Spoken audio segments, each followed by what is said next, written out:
ماکارونی رو همه درست میکنن، ولی چرا مزه رستوران رو نداره؟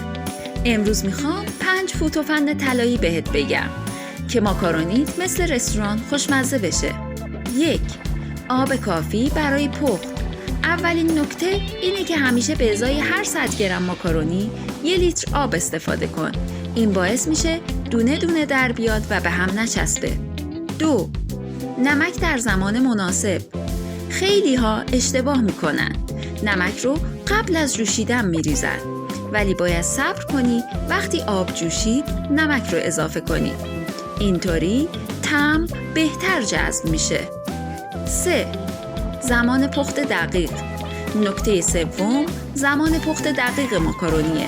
خیلی‌ها طبق نوشته روی بسته میپزن، ولی راز رستورانی شدنش اینه که ماکارونی رو 2 دقیقه کمتر از زمان روی بسته بجوشونی. بعدش بذار توی سس کامل بپزه. این همون راز خوشمزگیه. 4. سس جداگانه. هیچ وقت همه چیز رو با هم قاطی نکن. سس رو جدا درست کن با پیاز، گوشت یا مرغ، ادویه ها.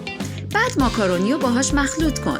اینطوری عطر و طعمش فوق‌العاده میشه. 5. دم کشیدن. و اما آخرین نکته دم کشیدنه. ماکارونی رو لایه لایه با سس بچین. یه ته‌دیگ خوشمزه بذار، در قابلمه دم کنی بذار و فقط 20 دقیقه صبر کن. نتیجه ماکارونی رستورانی واقعی. خب حالا تو بگو ماکارونی رو چطور درست میکنی؟